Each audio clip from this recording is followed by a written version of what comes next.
Hello, good afternoon, everybody, and welcome to an episode of Truth, Freedom, and Sophia. Right now, I'm just waiting for my guest, Bryan Sharpe, aka Hotep Jesus. We're going to have a live discussion, and we're going to discuss united or divided. Here he is. Add to stream. Hey, Yo, hi. what's up? Thank you so much. I just want to first say how much I appreciate you coming on and having this discussion with me. I've been dying to do a talk like this, and I've been following you on Twitter for so long, and I just love your energy. I love how you just explain things, talk about things, and the way you kind of connect through questions. You reach out and you say, like, what do people think about this? And I think that shows something a lot about your character that I click with. Yeah. I think it's very important to get everybody's point of view on things. I think a lot of people, when they build their social media following, they want to be the thought leader and so on and so forth. And I think my power comes from the fact that I'm not really concerned with being the thought leader or being the man. I'm more concerned with growing, right, and getting better. And I don't think I can do that on my own. Sometimes you got to crowdsource information. So I love getting people's perspectives on it just to round out myself. Yeah, exactly. That's exactly why I wanted you on here, because I feel like we're at a point now in our country where we need to either be united or divided. And so much of the division is being that's what's being spread, that's what's being talked about, and not the stuff that unites us. And I know culturally, there's a issue right now with social justice. And I feel that social justice it's a gimmick right now. It's not getting to real roots. It's not giving any real understanding from any aspects or any angles. And I speak from me personally, but I know that there are a lot of people out there who feel like me, who feel like, we want to be back. We want to back the people who are hurt in this country. So for instance, the Black community. And I just want to give you a shout out, ancient history. I'm right on board with you, by the way. That's one of my big hobbies. Okay. And I talk about that sometimes, but I think that if we are a united country and there is a Black pain in this country, if there's a pain that's being carried over, it's being able to be exploited and manipulated and used for control means versus an understanding conversation, where I know your perspective, don't have to always agree, but it's about living within principles. And I think as Americans, if we can live within certain principles, how can we not be united? And I laugh because I'm thinking about your 2018 video with Starbucks. But, you walked in there and, you're like, this is part of my reparations because Starbucks is racist. And how, like, the girl's just like, she's like nervous. Oh, yeah, no, we're not. And like, so proving you're not racist is being able to give someone something for free versus how you live your life and how you treat people. You know what I mean? So I'll let you have the flow with that. The Starbucks incident was all about reading the room. But prior to, I had told people that if you want to get somewhere as a Black man in America, really all you got to do is follow the liberal narrative or go the route I'm going, which is finding your own way and creating your own path. But I said it's really easy if you just follow a liberal narrative. The media will take to you. And I actually tweeted that out a week before the Starbucks incident.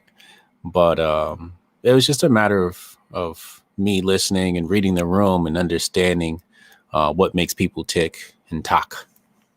So I took advantage of it, and I didn't expect it to go as viral as it did. I did expect it to be shared a lot, but I didn't expect, Fox News and all of that stuff like that. Although I had previously predicted I would be on Fox News or asked my followers, how can I get on Fox News? And then it happened like a week later. But here we are. Yeah, well, so I watch people like Young Pharaoh. Like sometimes I'll watch his videos. I've seen you on there before, and what I want to say is there is this thing where if you have a question or if you're trying to get understanding, you're labeled as like white fragility, or and this is why I want to have this conversation, and we probably might need to even do it again sometime because of timing, but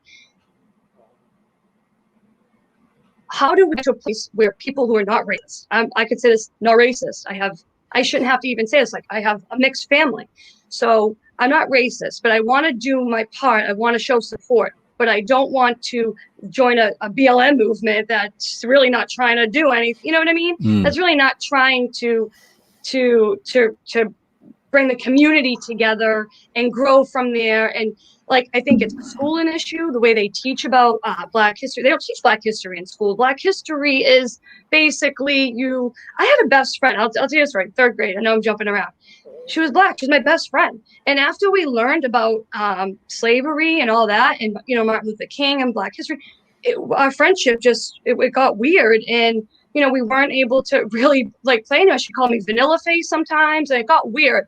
And I understood. So I never wanted to have a reaction, but that's something weird that stuck with me for a long, long time, that the way they teach it where they're inducing pain, where they're inducing disunity, they're in division, and they're not giving an understanding or a perspective of it that shows a moving on aspect, that's not your definition. You're not defined by those things. You're not your ancestors. I choose to take with me the positive things from my ancestry and ancient history, but I don't understand why they teach it that way. And I believe it's for a reason, to perpetuate a feeling of less than in the Black community. You know what I mean? So as a white person, this is hard for me to express. In my mind, I even think am I saying this right? I want to be able to have a conversation with someone, because we're two intellectual people, and I'm just trying to get understanding. So I think it gets really nerve-wracking sometimes for a white person. A white person, to be honest, if you call an Italian person a white person, they're kind of offended. But You're you know Italian? what I mean? Yeah, I'm Sicilian and Italian. Yeah, And I can tell. You're from where? Boston. Boston. That's my old nickname. I was born and raised East Boston. East Boston. Okay. Nice. Yeah. Very interesting. So, do you have Black friends now? Yeah. I have Cindy, my producer. No, I'm just kidding. I don't say it like that, but my producer, Cindy, my cousins. One of my cousins is an author. He's from New York, Antoine Fantasia. I don't know if you ever heard of him. What is the relationship between First them cousin. and Black Lives Matter? How do they feel about Black Lives Matter and Democrats? They don't support that movement. Okay. So they're on this side of the aisle, huh? They're Trump supporters. So they know kind of are they that Black? the Black community is being used right now. Are they black or are they white black? My cousin Antoine is black. He didn't grow up with my aunt because his father took him when he was young, and he was raised without my aunt. So he was raised by a Black woman and a Black father. So he's black. His story is incredible. I mean, he was in the Bloods. He went to prison, and now he's an author. I think it's called Thug Love is the book. Thug Life, Antoine Fantasia.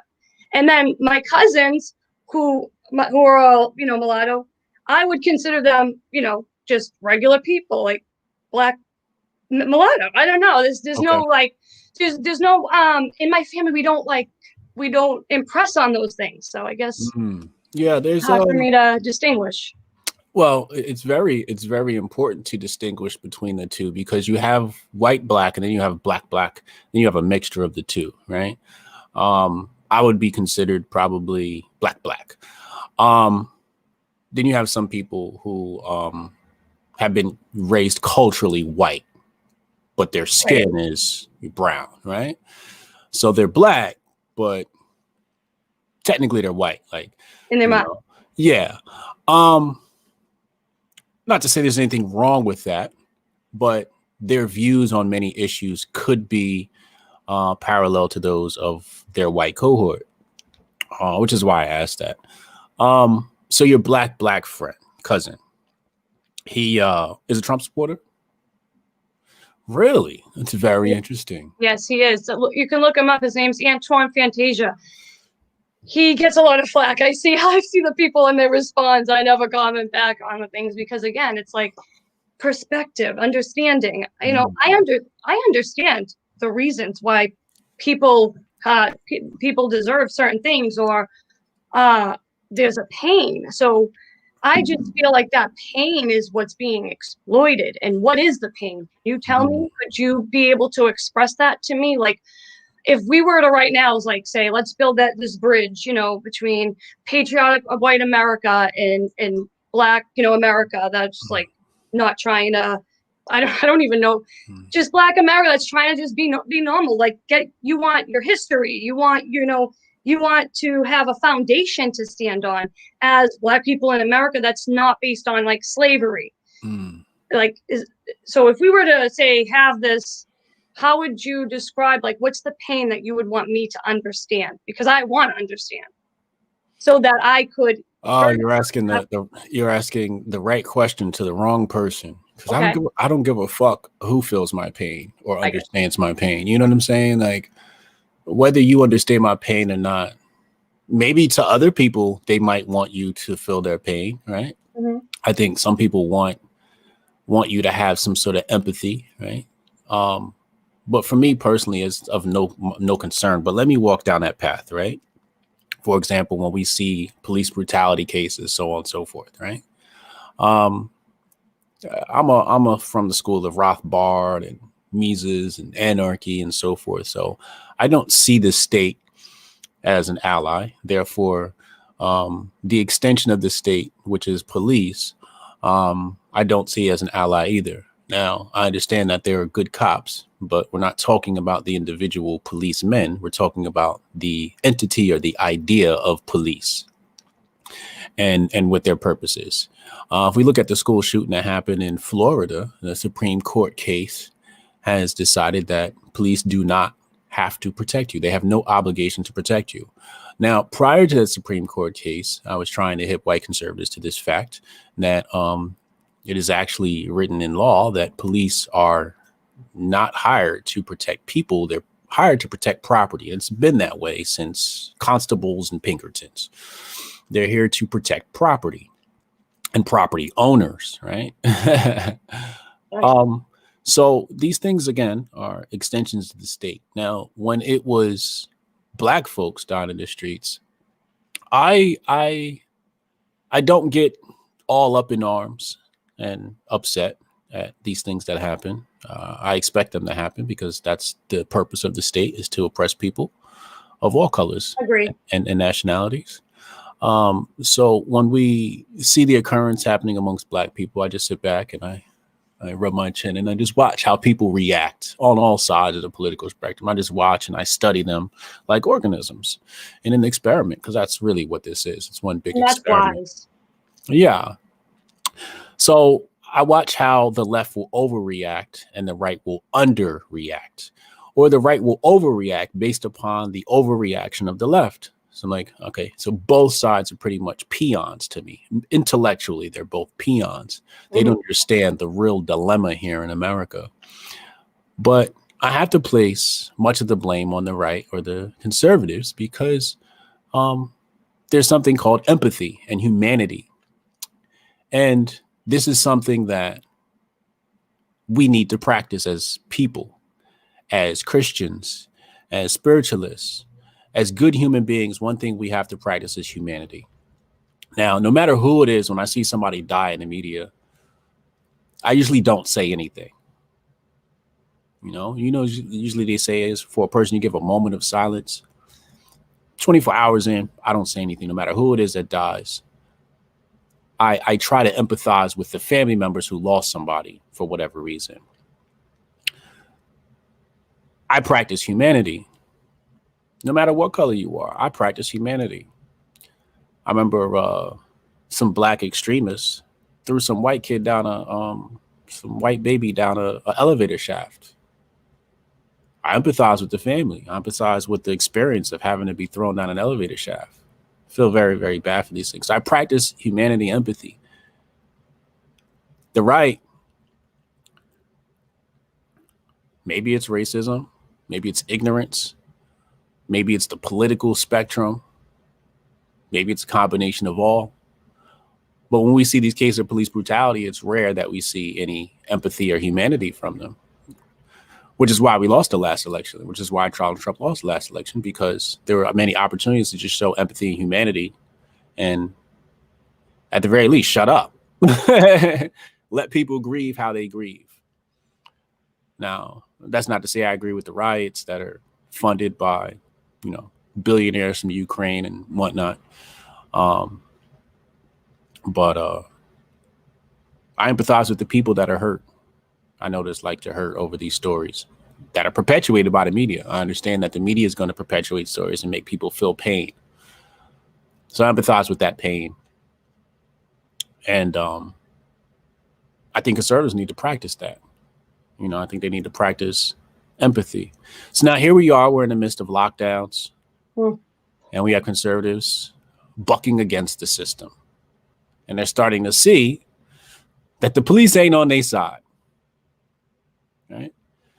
And the left, who went from defund the police, are now saying, wear your mask and listen to the police. Right? So there's flip flop now. Now we're on the other side. The shoes are on the other foot. It's like a change of definitions almost. It's like the labels, the definitions are all changing. And that's why these conversations are important to happen. Because like you said, you're a human. You just treat people like human beings. That's if we're just living like that, we'll all see who the real enemies are. And I can't all the things that you just said, almost like a spot. Like I feel like it's like the spiral, all the things that whirl around in my head all day long when I'm trying to like think about these aspects, like the police. I understand like that to me is the worst aspect of all of this are the innocent people who are brutalized by the police. And then after that, from the media only focusing on the pain, which is real pain. But if that's all you're focusing on, you're going to keep producing pain, and they're going to start wanting that pain to be reflected in other people. So I want, the pain. I want us to realize the vaccine, the food. The pain is going to be exploited. The pain is going to be exploited regardless. Right? The media, that's what they do. They exploit pain and fear. What I'm trying to impress upon people is the conscious and the intellectuals is when you see this pain being exploited, don't join in the rush. Don't join in the rush to lambast people and say, hey, you shouldn't feel this pain. Instead, empathize with that pain, but continue to educate and operate as a higher conscious being. Higher conscious beings don't go around telling people they're wrong for feeling pain. Jesus wouldn't go around and saying you're wrong for feeling pain. Right? He may point out things to you, but we first have to empathize, man. And I think that's the first thing you have to do is empathize with all human beings across the globe who suffer under the thumb of, the thing is, a lot of people don't have any conception of the making of America. They have no conception of the making of Europe. That's true.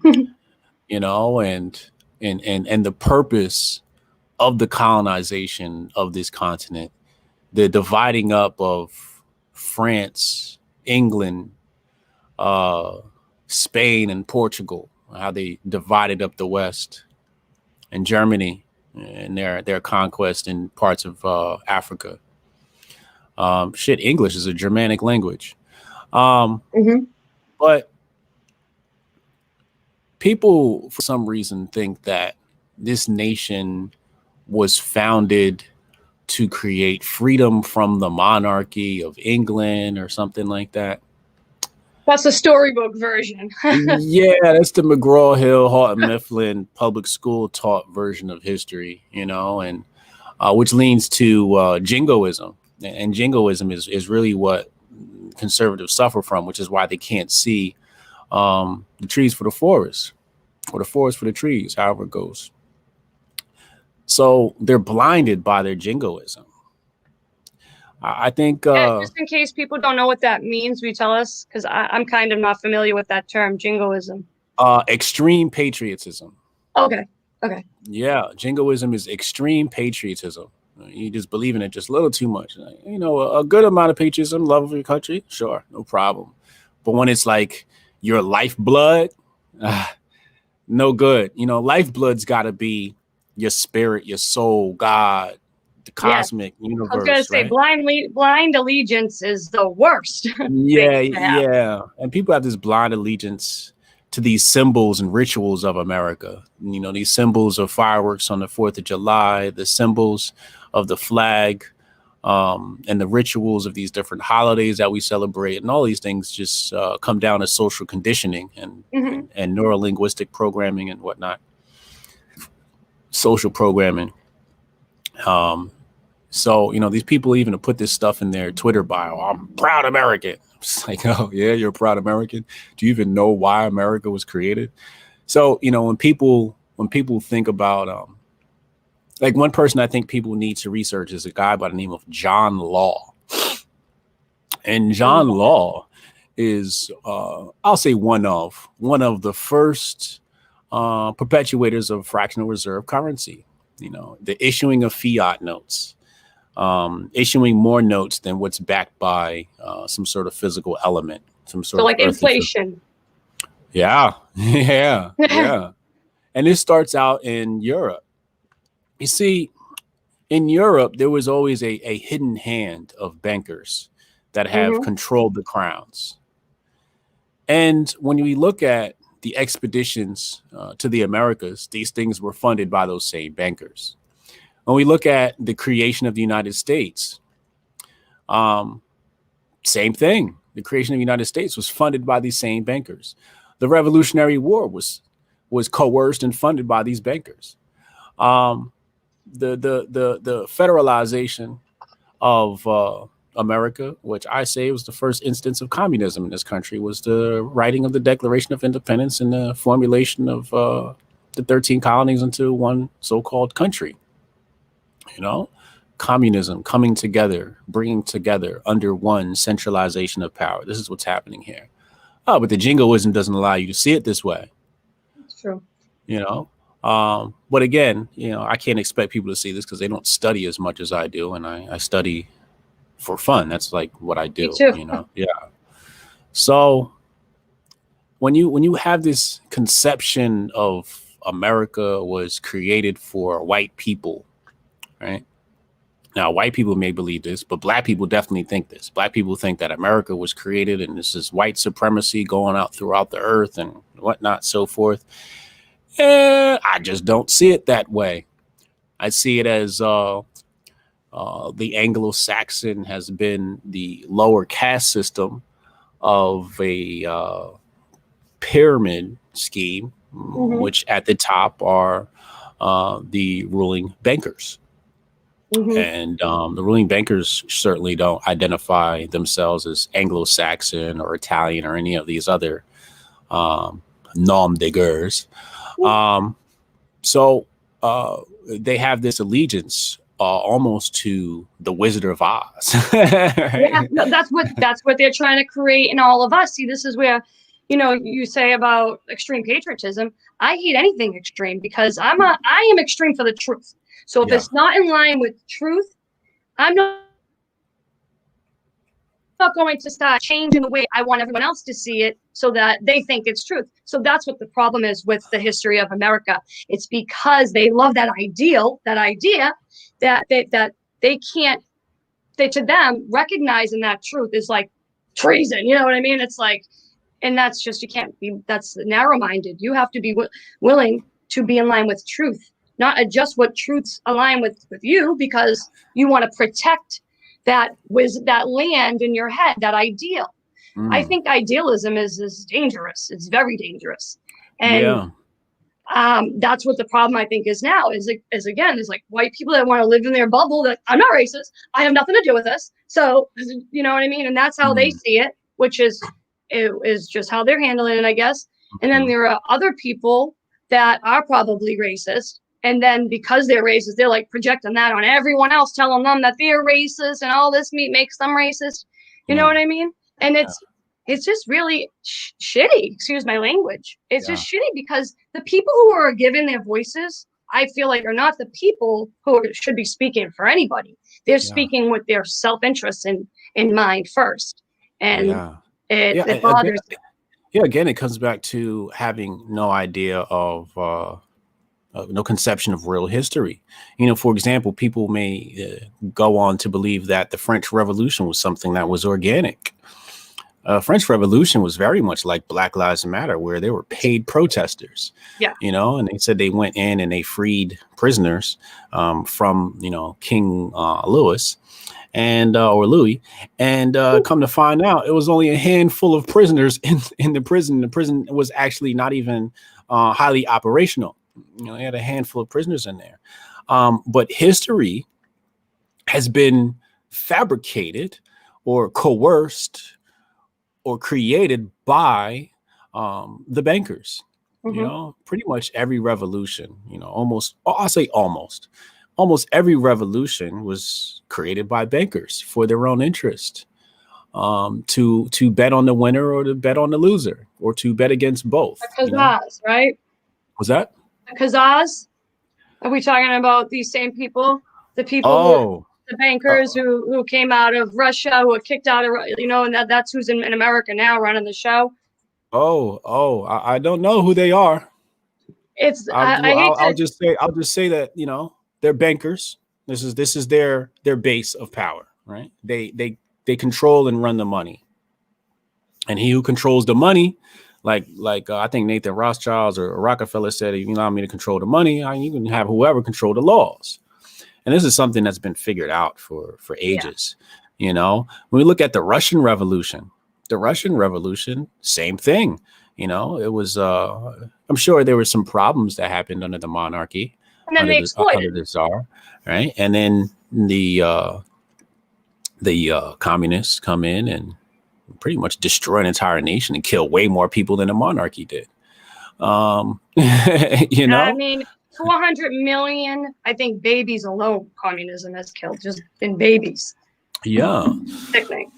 Yeah. And when you look at these people, they come from rich stock. You know, Karl Marx, he was living off his old boy, his homie, what was it, Hegel? And then not Stalin, Lenin was upper class. And they all inspired Hitler. Yeah, absolutely. I'm not going to touch on that. But yeah, so, you know, when people think about all these wars and so on. We were going to touch on, by the way. I think I know. I'm pretty, I think I know when I was about to go down there, but we won't.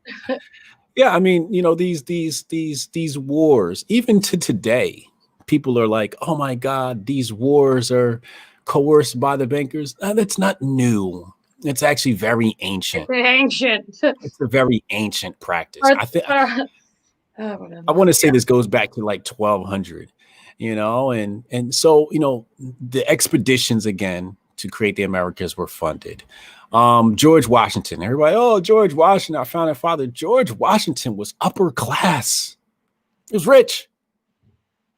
He was a rich thug.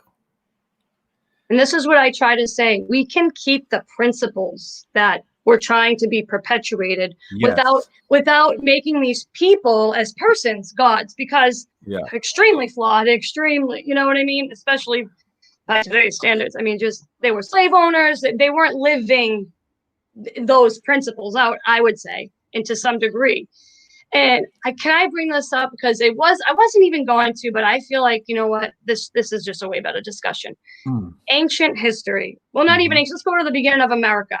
Now, something that I also agree with you on, and I recently, when I was after I booked you, you know, I was like, oh, let me research all about Hotep. So I was getting all this stuff on you. And so from my own just intuition from a child, I was obsessed with ancient history, ancient Egypt, all these things. But coming into America, I always believed that the Southwest natives, that those were the true like natives, and that they're Black Native Americans. So many people fight me when I bring this up to a point where I can't even have like discussions about it. So I would love for you to explain that, because I find that we have to appreciate people and the cultures that have made us up. I mean, I'll tell you one last thing before I give you the floor. I believe that ancient, you know, like 300,000 years ago, that we learned, I know about the Great White Brotherhoods, all of the mystery religions and all that. So what I think is these people were able to actually leave the planet and left us like the remnant kind of without real stuff, I'll let you go from there. I'm sorry. Yeah, I'm familiar with that theory. They use the human population to as sort of slaves to mine gold. They use the gold to build their spaceship, and then that our original people here, like when we were one landmass. So they were this at 6,000 years ago. They were able to come and exploit humanity. But I think before that, it was a highly advanced civilization. Like the pyramids, I think, are way older than what they say. I mean, hundreds of thousands of years older than what they say. It's not 10,000 years old. You know what I mean? And I know that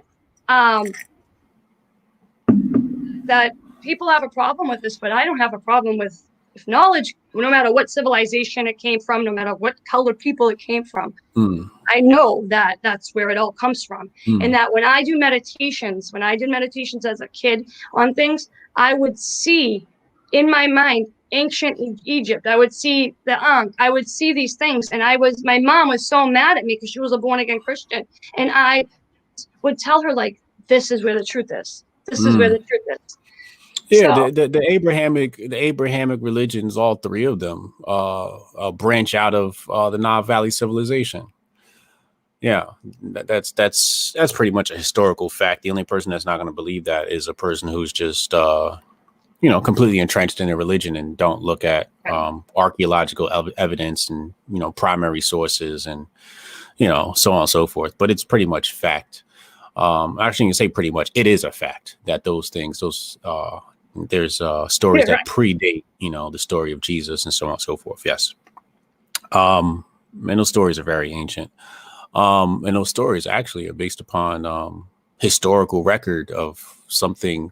For example, when people think of Horus and Set, all right, and they think of this war, they think that the Egyptians were telling a story of two gods. But really, it was just as you would tell a story today. You might tell a story, but you embed it in something like, Marvel superheroes, right? Mm-hmm. It's the same exact thing. We thought, when you tell a story, you want to make it good, right? But really, what we're talking about is a war between Upper and Lower Egypt, where Set represented the, I believe, Upper Egypt, and Horus represented Lower Egypt. Which is in the map, it's upside down. It's south is north and north is south. So, that story there, people have taken and run with it and perverted it to become some whole new story. Right. But really, this is just and they'll say like, oh, the Africans didn't record their history. No, we recorded our history. You just didn't understand how we recorded our history. And just a little fun fact, by the way, Egyptians were in the Grand Canyon thousands of years ago. There's artifacts found there. There's all kinds of hieroglyphs found in the Grand Canyon, Egyptian. Yeah. Well, let's talk about Black natives in America. Yes. So people will say that there was a migration during the Ice Age, and people came over on the Bering Strait and the ice bridge. I'm not going to discount that. That's fact. That did happen. People did come over. What they discount is that when they got here, they met other people. There were people already here. Now, we can go to primary sources. We can go to Bartolomé de las Casas. We can go to the infamous Christopher Columbus. Let's go to the infamous Christopher Columbus. Christopher Columbus writes a letter to D. Saint Angel, I believe his name is. And in his letter, he talks about the natives and how they had an 18-oared galley size canoes. And he said, it seems like these people were transporting themselves from island to island. And it seemed like there was a network of communication and cooperation amongst these islanders. And he said they all pretty much spoke similar or same language, because he went to one island. It was like it seemed like to be the same people. And he described these people pretty much looking very much African in nature. And that's in the Caribbean. Now, if anybody knows anything about the islands near the Caribbean, well, Cuba's only 90 miles away from Florida.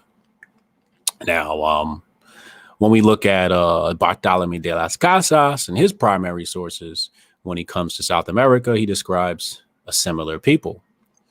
In fact, to this day, there is a tribe in South America on the East Coast that speaks the same exact language as the natives in Ghana of Africa. Whoa, that's a Yes. distance. So what they did was they did this experiment. They grabbed people from Ghana that spoke the native language in Ghana and brought them to speak with these tribal people on the East Coast of South America. And the languages have two different names, but when they started talking to each other, they were speaking the same language. They understood each other. And, yeah, and maybe some words were different here and there, but and you can look this up. Yeah. But pretty much they were able to communicate. And they found out when they started communicating, like they felt like they were cousins. They felt like they were related. And when you go look at the ocean currents run from Africa straight into the Caribbean, and they run straight into South America. And then from Europe, they run straight to the north. So even the Vikings have come to, Canada, North America, way before Christopher Columbus and his team, right? Oh, yeah. Yeah, definitely. Yeah. An African record has Abu Bakari out of Mali, one of the kings of the Mali Empire. He comes to America, I want to say at least 300-400 years before Christopher Columbus. But I think another notable story is if we look at the history of Hawaii. Mm-hmm. In Hawaii, there was a king. His name was King Kamehameha, like Dragon Ball Z characters, right? Like Dragon Ball Z superpowers, right? Which is where they got that idea from. Now, when you go look at this man, you go look at statues, you go look at paintings of him, it looked like a black man. It's a black man, right? And I believe this is mid to late 1800s. This guy is living as a monarch on the Hawaiian Islands. Now, you'll also see an Asian type looking person, right? So, when they talk about the Bering Strait migration of people coming from Asia over, you can see that in Hawaii. Another place you can see this is in Vietnam and the Philippines. You'll see an African Asian admixture in their giant heads that look. Yes, they look. No, I'm talking about the people. I'm talking about the people themselves, the actual people. Even to this day. Wow. Oh. Yes, even to this day, you'll see many people who have this brownish skin. So you have Asians that have traveled to this continent. You have Africans who have traveled this continent. And you have the natives that have already lived here. Another thing people don't understand is something called the Dawes Roll. And the Dawes Roll, you can loosely be defined as a $5 Indian. And at the time when the United States government was giving out, let's just call it reparations to the natives, they had this thing called a Dawes Roll. But scammers were able to pay the people who ran this Dawes Roll $5. That's where the term $5 Indian comes from. You pay $5, which is pretty pricey back in those days. $5 was a lot of money, right? And you can get yourself on this thing, right? So what people today, you'll see a lot of white people say, "Oh, I got native blood," and well, legally you're a native, but legally Arabs in America are considered white. You see, there's a difference between it's a difference between legal terms and DNA, right? Now we're gonna talk about that.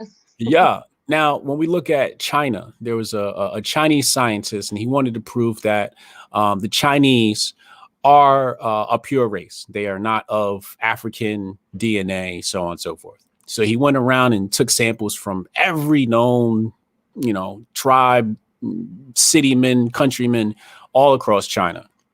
And he wanted to prove that they were their own thing. And this is a special done on this. He comes back and he's very sad, and he comes to find out. He said every single DNA sample said that the Asian genome originated in Africa, that they are of African blood. right? So, so when we talk about the origin of the Asian man, you're saying that his origin is African. So when you're saying these people came over from Asia, are we saying modern Asians Right. or ancient Asians came over during, right?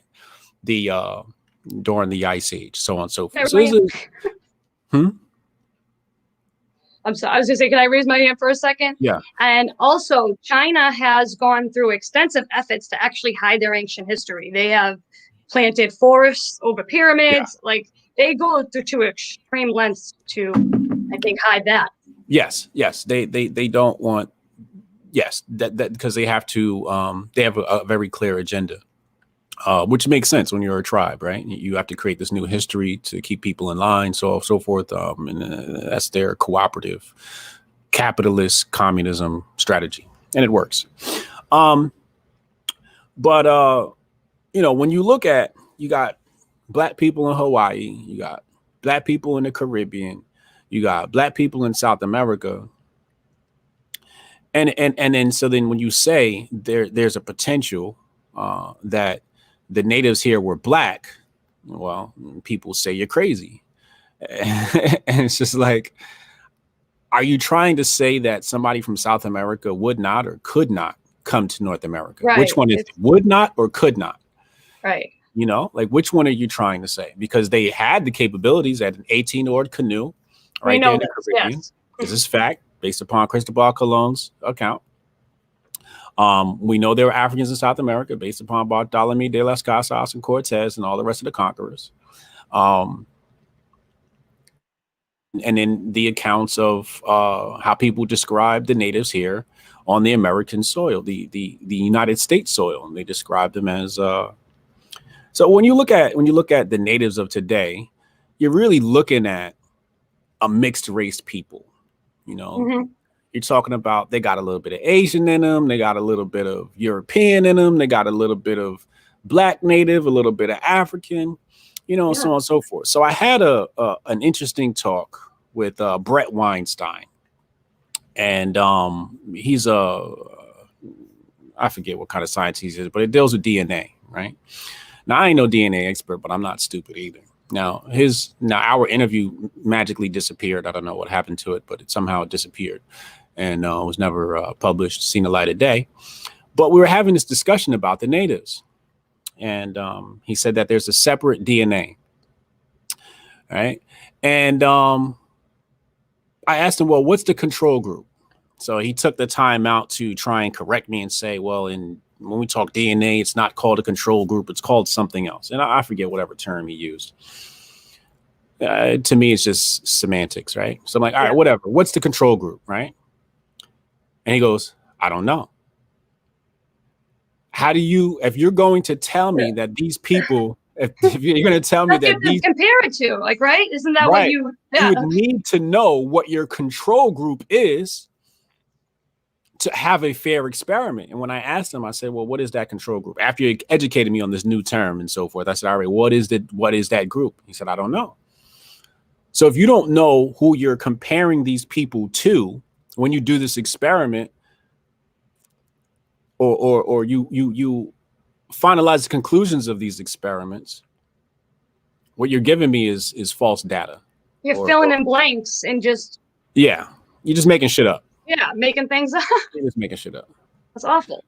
He said, I've no. done 3 DNA. This guy said, no, the first Africans were brought to the Americas by the British. The British ship was captured. It had 5 Africans in 1530s.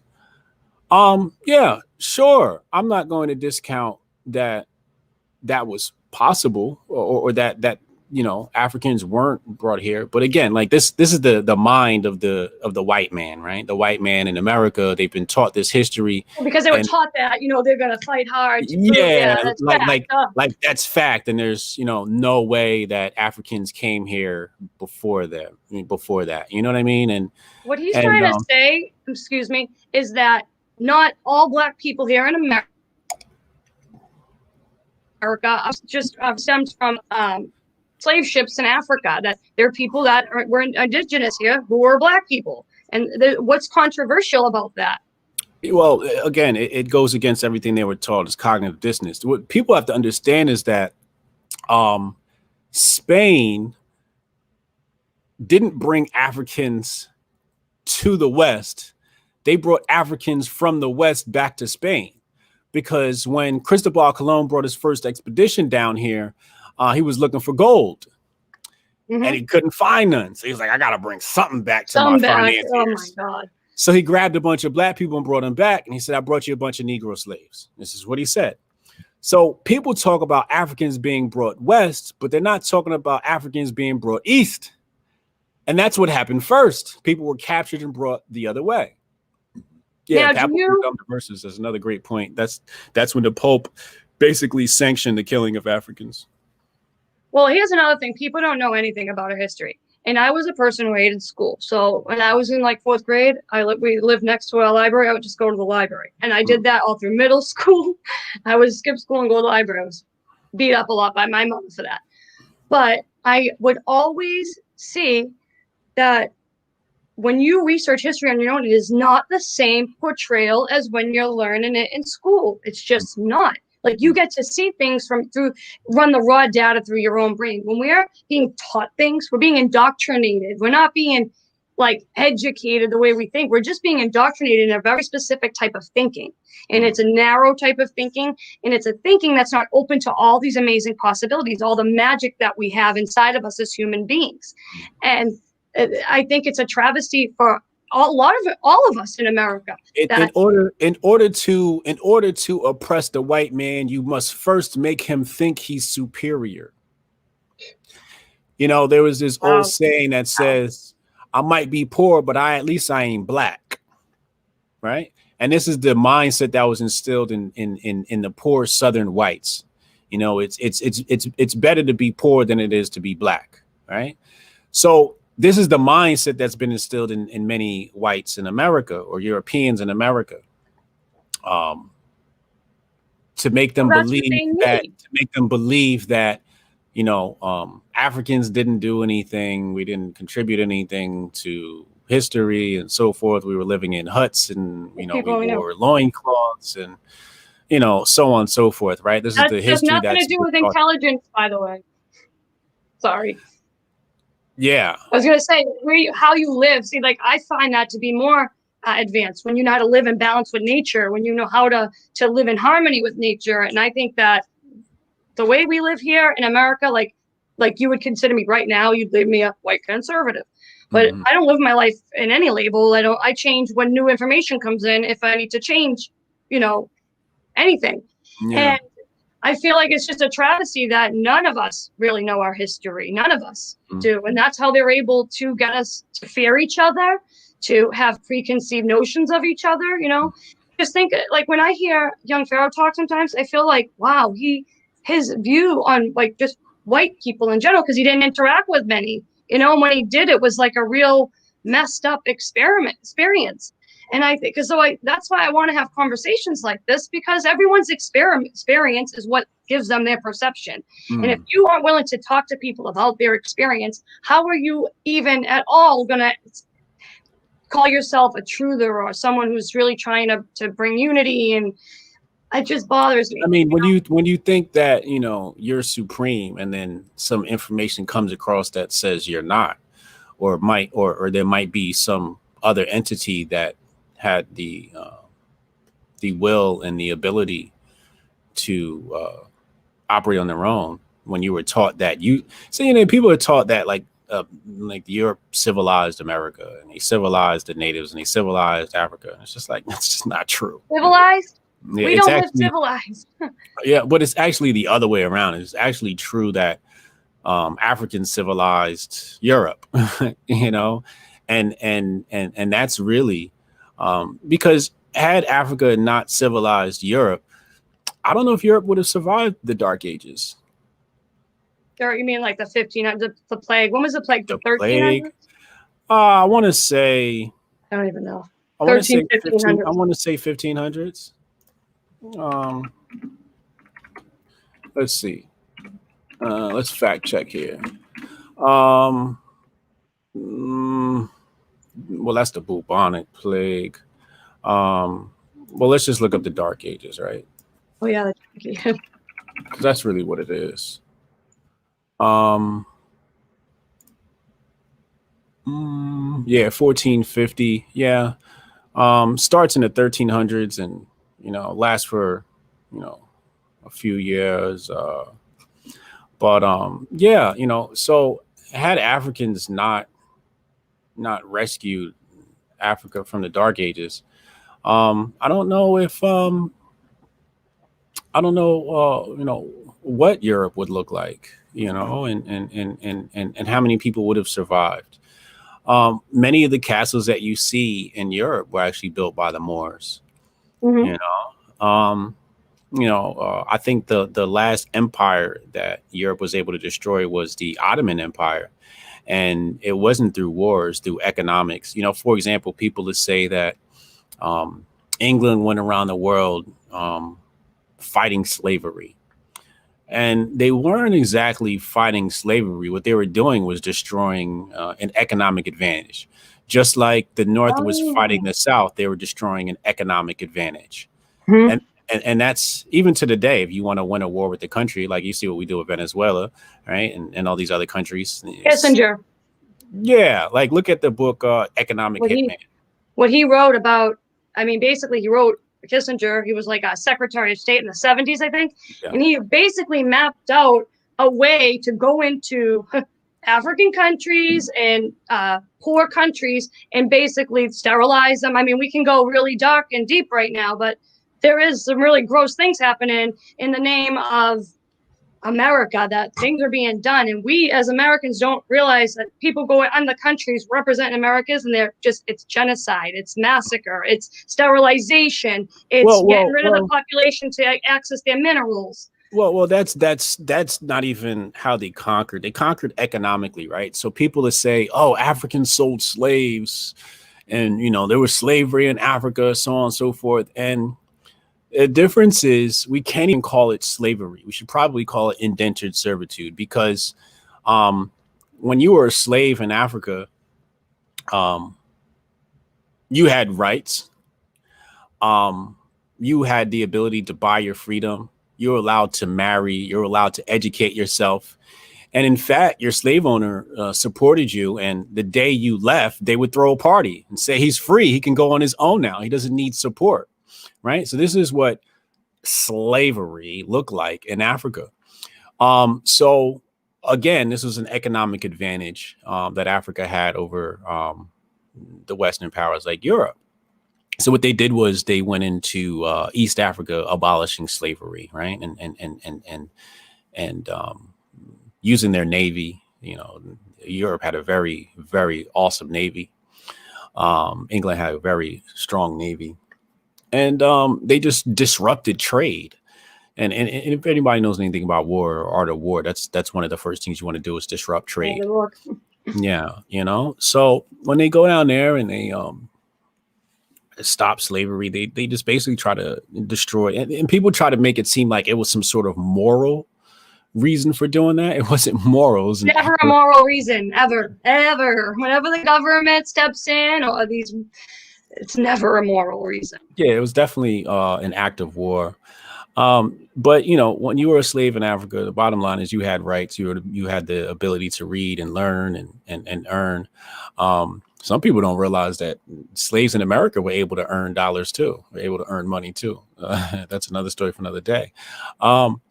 But the wicked version of slavery that existed in the Arab world and the European world and the US world was quite different from how Africans conducted slavery. So again, it's more like indentured servitude. And it bothers me though, like, how is that even like a rebuttal? Like, you know what I mean? Like, Yeah. oh, they Yeah. had slaves in Africa too. It's like, well, slavery is just bad. So if you're trying to like, I don't know, make some connection, like that's ridiculous. So let me ask you this, because I know we got like what, 6 minutes left, and I only had an hour. I wish I had more time because this is a great conversation. Do you think we can become united if we, as just Americans, start like consolidating our build our future? If we all have the same idea of how we want to treat each other, You think we're going to be able to do this, or do you like what path Yeah. do you think we can head Yeah, on? we can do it. It's just how, right?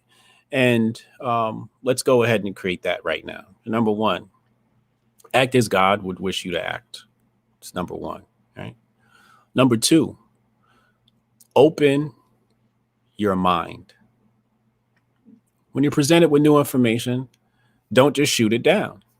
Even when leftists come up with their bogus information, I don't just shoot it down. I let them talk and I listen and I research their information. Some of it's good and some of it's bad, but I don't react to that information. You know, you got to allow people to spout their nonsense and so on and so forth. Um, and then in the third piece is educate yourself.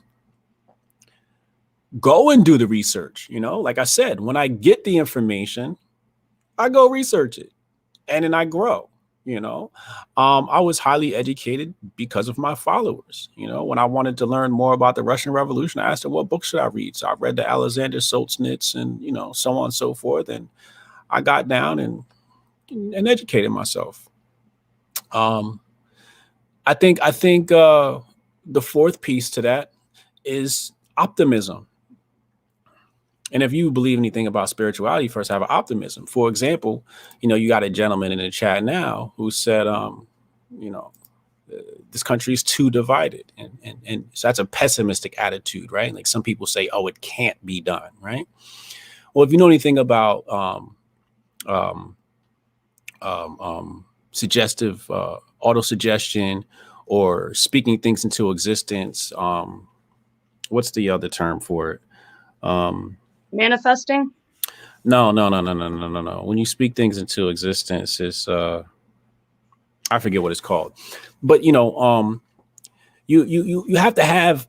We need to have some level of optimism because with optimism, the mind actually rewires itself. The neurons fire in a different way than when they do under pessimism. When you hold an optimistic mind, your brain starts operating on a can-do attitude and the neurons fire. When you operate on a pessimistic attitude, the neurons turn off. So therefore, you can't accomplish these things that you need in life, that we need to make. Not persuasion, not mantras. I love everyone being interactive. But yeah, so we need to one, act as God wishes us to act, right? A cosmic universe, or you know, good. Open your heart, open your mind, open a book. Right? That's it right there. Open your mind, open your heart, and open a book. It actually is, you know, there's a saying I say to myself, a clear mind, healthy body, happy spirit, and open heart. Yeah. I always, you know, say that in my own head. Yeah. Because So it's important to me. yeah. So when black people are killed in the street, don't react. Open your heart. When the leftists or the rightist presents new information, or a black person presents new information, open your mind. And then while all that stuff is happening, go open a book in your own time. That's what we need to do. And have an attitude of optimism. With an attitude of optimism, you can't lose. I've never lost or failed at a project in my life. The only time I failed at a project in my life is because somebody else was in control of it. Anything I've had a control of, I've never lost. Never. I've had setbacks and failures. I've never taken it out. Wow. I think you are one amazing person. I think you are very wise. I'm not sure if you know that about yourself, but the way you observe and take in information is just wise. It's never a good thing to react. So that to me is like what you just said, advice wise. I couldn't say anything else on top of that, because the law of attraction, that's what it's called. The law of attraction. Oh, right. Like The Secret. I gotcha. And can you explain to me, please, what a Hotep is? Because can females be Hotep? Anybody can be Hotep. All you got to do is type in Hotep FAQ, Hotep Nation FAQ, or go to our website, hotepnation.com. You find all the information there. Nice. Yeah. Great. This was a great conversation. And again, I really do appreciate you giving me your time. I'm a little nobody, believe me. I was a little following, but I was just dying to have a conversation with you. And I think it was amazing. If you ever want to do it again, you know my email. I'm here. Talk to me. Thank you so much. I'm going Thank to you for end. having me.